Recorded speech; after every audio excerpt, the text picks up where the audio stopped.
Hello, hello, gorgeous people. So, my name is Unica Walcott. For those that have not introduced myself to before, I am the founder and CEO of Unica Walcott Communications, where we elevate executive voices. And so, one of the core things we do through that is teaching people about building a powerful personal brand that is centered in legacy, is centered in genuine impact. It's centered in you as a human being, not you as in your job title. And so I think a lot of times we think about building a personal brand, we think about all these gorgeous colors on LinkedIn and on Facebook and having fancy banners and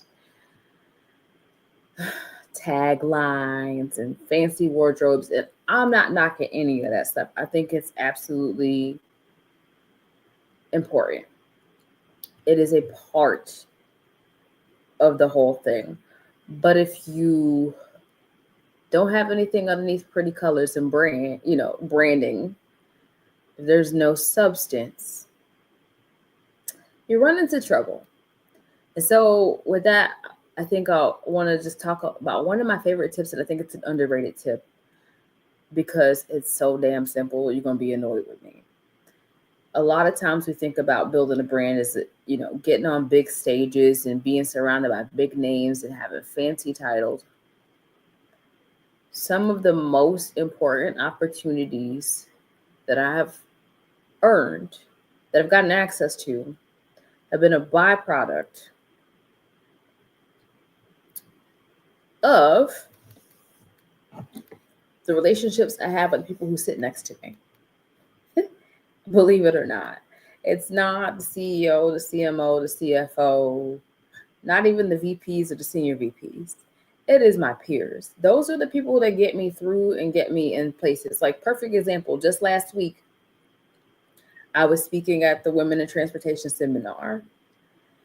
And the reason I ended up on that stage is actually because of somebody I went to brunch with probably a year and a half, 2 years ago.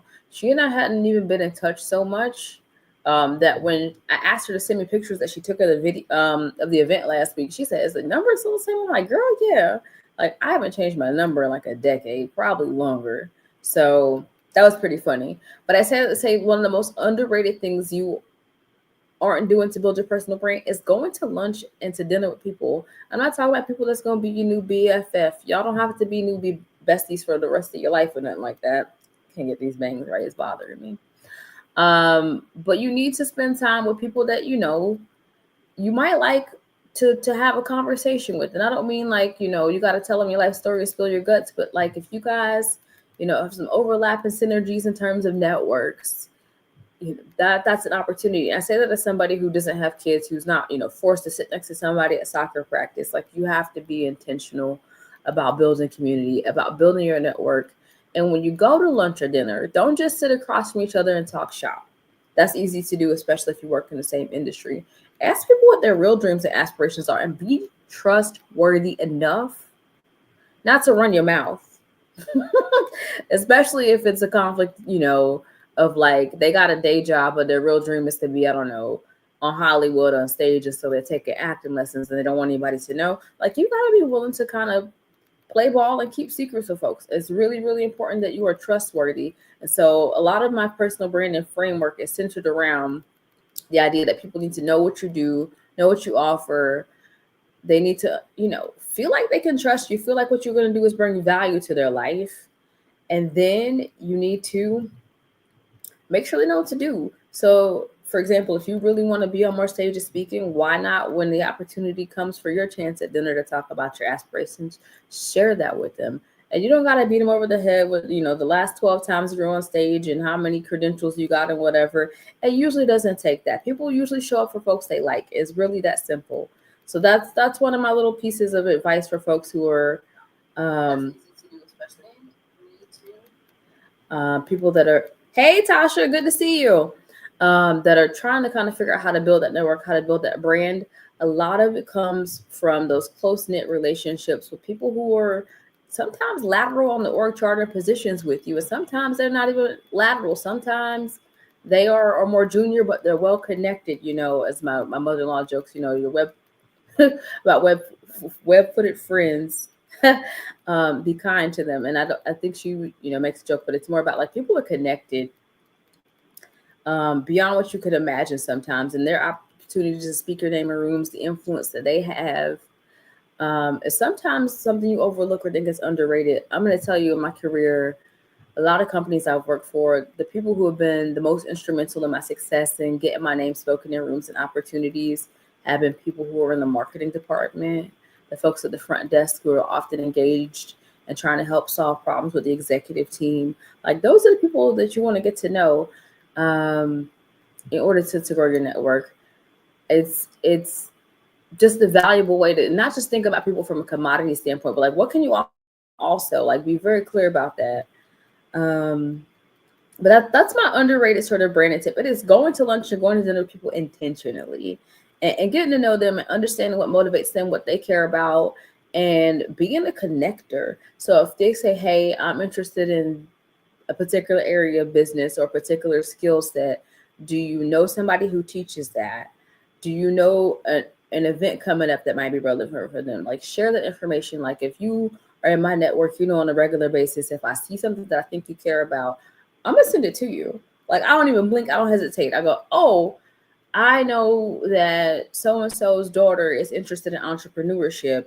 Here is a program that is for people ages 18 to 22. Let me hit send real quick. It costs me $0 to do that. But like, that's why I always ask people, what do you care about? What are you interested in? Because if I see something, I'm going to take that opportunity to connect the dots. So that's a really underrated way to build relationships, is really getting to know people and understanding what's important to them, and making sure that when you see opportunities, you say something. Is really that simple. With that, I want to move into like a Q1 recap, because I keep seeing Salon. I'm a little jealous because I'm like, ooh, I should be sharing all of the crazy good things that have been happening in my world for like the last 4 months. I mean, really, just 2025 has been off to a wonderful start. I know I mentioned briefly last week that I got a chance to speak.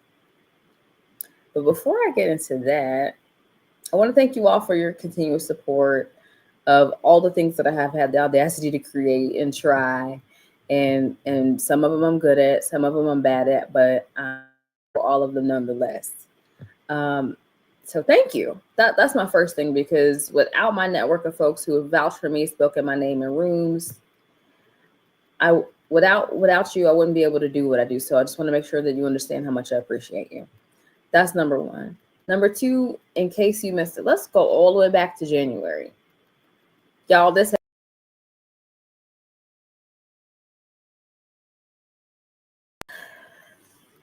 that is me featured and rolling out. Like, I still can't wrap my mind around it. Like, it was such an amazing opportunity to interview and to share my thoughts about leadership. And for me, leadership requires empathy. I know I got some folks in my network that argue me down and go, you don't need to be empathetic. That's how you end up losing and screwing up. And I think that the thing is, you can be empathetic and still have strong boundaries. And so sometimes empathy is going like, okay, this person isn't good at this thing. Let's find an exit ramp for them. That's really, really necessary. But I wanted to make sure you knew that was part of Q1. That was January being featured and rolling out. It was a huge deal. Won over $1 billion in bids. I've launched my company. I just wanted to take a moment to celebrate that with y'all, because that is a big deal. Other cool things that have happened in Q1. So if you've been following me, you know that I hosted a podcast for quite some time called Career Conversations. Well, I brought it back.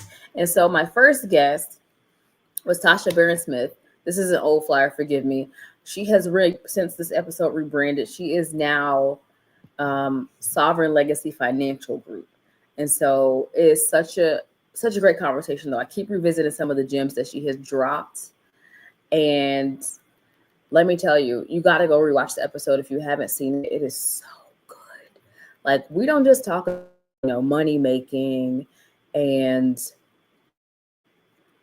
how to be a bookkeeper, how to be an effective accountant and management. We talk about legacy building in this conversation, and where she sees her company in 5 years, and how she got to 6 figures in like a year as a small business owner, which is no small feat, as you know, most women-owned businesses don't tend to make it that far. So it's a huge deal, and I wanted to not only celebrate that, but I also wanted to make sure other people are aware of what she offers, because I'm one of her clients. I love working with her. She has been not just a source of effective bookkeeping and accountability for me, from the standpoint of like separate my personal and business finances, but also just a wonderful resource with regard to keeping me encouraged and keeping me focused on my goals. Like, so that's not officially a part of the service, but it's, I think, the difference between, you know, getting so service and getting top notch service. And so with that, I'm gonna say it costs what it costs for a reason, and it's worth it. Uh, so that was like Q1. So I guess we can talk about, I got a bookkeeper late Q4, but that's continuing to reap benefits. Relaunched Career Conversations. I was featured in Rolling Out. Heck, I didn't tell y'all about Q4. I'm gonna just keep on bragging a little bit. So Q4 last year, I even got an opportunity to be on a billboard in Times Square in New York. That was amazing. Such a good experience. Shout out to Forever Media, because they put that thing on. It was a wonderful personal branding retreat. And yeah, I have been busy. You ain't lying, Tasha. Like, I'm over here like I need to take a nap.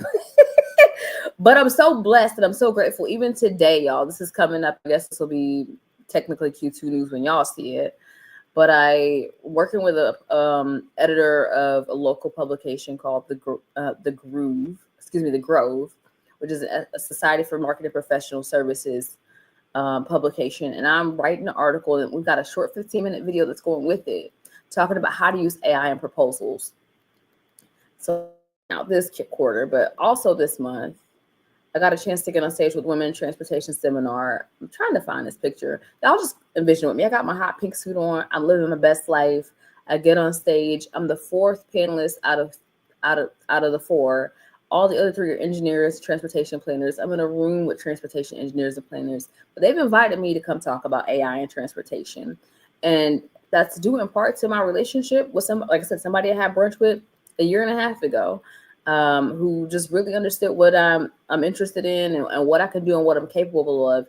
I think it also doesn't hurt that I've been on stage the last 2 years at the Society of American Military Engineers Small Business Conference, the Federal Small Business Conference. And those sessions have been top. In 2023, it was the top attended session of the conference. In 2024, it's the number one session for Friday. And those sessions were both focused on AI and the proposal development process. And I had a blast. So Q1, I've done some writing, I've done some speaking, I relaunched my podcast. I still got a 9 to 5, launched my business. I've also managed to take some time for fun, believe it or not. I mean, I have gone to see concerts. I have gotten a couple massages. I get to go to the hairdresser on a regular basis. Like, life is very good, and I'm very grateful. With that, I'm gonna just sign off. Hope y'all are having a wonderful week. But I wanted to take a moment to celebrate that, and tell you I got some other stuff cooking. I realistically expect some of it to not come out till Q3 and Q4, but there's, products on my radar, some affirmations, mixtapes, and some other things I just want to create because I think they'll be fun. But if you were looking for somebody who is well connected to join your sphere, send me a connection request. I'm happy to meet you. We can chit chat, do a coffee chat. I'm cool with it. I love meeting new people and understanding what they're all about and what they're interested in. So this is your official invitation. If you've been shy about whether you can reach out, this is your opportunity. No flirtatious nonsense. I ain't having it. Very happily married, and I don't play. But also, last thing, if you are really, really on the fence about whether or not you need to build a personal brand, let me tell you, a personal brand has taken me from $6 to 6 figures in my career. What I'm going to teach in my upcoming masterclass is an opportunity for you to develop the kind of friendships and relationships on the strength of like simple brunch and lunch with folks. Yes, ma'am, I have been busy.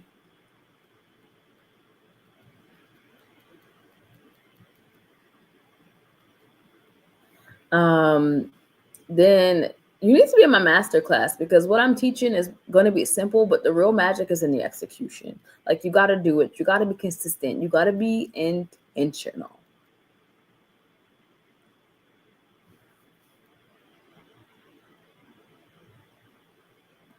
And so, with that, I just want to leave y'all with a moment to breathe. I mean, look, it's been an incredible just couple of months. Like, this is me on stage at Black Women in Data Conference, moderating. Like, this was so much fun. The ladies came over to me after the conference, after the panel. I'm talking like 2 hours later, they came over there and clapped me down. Like, I stared kind of confused, because y'all, I'm, as much as I love to get out and about, I'm a little bit introverted. As much as I can be like, yeah, I'm also like, I need time out to recharge my batteries. But she came over to me, she clapped me down, she said, "You moderated that thing, like head to toe." I was like, okay. But it was such a good experience. I love moderating conversations. This particular conversation included HR professional that is involved in FDA reviews of X-ray algorithms and things around AI, professionals in the federal government. And the conversation was so good, because we didn't just talk about, okay, bias and the risk involved with all these different tools. We also got into conversations about, like, so what do I teach my children? And I thought that was such a good and powerful question. It's a conversation I'm having amongst my friends. In fact, one of my brothers and his and my extended family, a brother is really what I call him, and his family visited a couple weeks ago, and he was like, I'm really trying to figure out what I teach my, how I help them navigate the career field. It's not like when we were growing up and you go to college, you get a good job. Like, how is AI going to change those things? And so it's such an important conversation. It's a conversation near and dear to my heart, as somebody who loves teaching young professionals and mentoring folks. So, like, keep having those conversations with each other, like connect with people like on a real human level. And that's what I love to do when I talk about AI. I don't just talk about, okay, this is how you prompt, this is the tool you can use. Like, we talk about real life concerns like sustainability. What does this mean for the future of our planet? And I don't get heavy on those details or condemn folks. Like, that's not a way to live either. But I want us to make real nuanced conversations and decisions about how we move forward. So that's why my name is in the game. And while I still have those conversations and talk about AI, as far as it pertains to marketing and communications and proposal development, this is way longer than I thought I was going to be on today, but I just wanted to come talk to y'all, chit chat. I mean, look, I put on all this makeup. I was getting ready to record a podcast episode. We had some miscommunication on time. We're going to do that next too. So you guys stay tuned for the next episode of my podcast. And if you've been tracking, you know that I'm changing the name of the show. So watch me do all that rebrand and shift in real time, because it's going to happen. And it's probably gonna be awkward. It's gonna be uncomfortable. Like, I took y'all to like my first brand. Oh my God, it's hilarious. Now I'm talking like circa 2012, where like I put that thing together in PowerPoint in terms of the aesthetics. But let me tell you something. People still showed up for what I was offering. They weren't worried about how cute the logo was. They were not concerned with the colors. I was like, what if this is too feminine? There were still men on this call. I had a conference call, a Bible study, mind you, of all things. And people showed up. Heck, a couple pastors in my sphere showed up as well and helped me out. It was an experience. But I say all that to say, like, a brand is really more about you and who you are and showing up who you are authentically than it is about all of the fancy veneers and all the things that you aspire to have. So keep showing up, keep serving other people, using your gifts. Like, that's what I want people to understand about like personal branding. It's not necessarily rooted in what you can get. It is in what you can give and how you can serve, and that your service has value. And so you're not up here doing all this crap for free all the time. Let me be very clear. You want to exchange value, whether that is, exchanging networks and opportunities, if that's cash, if that's barter, whatever that looks like. But make sure you're building reciprocal relationships with folks. Love y'all. Have a good one. Mwah.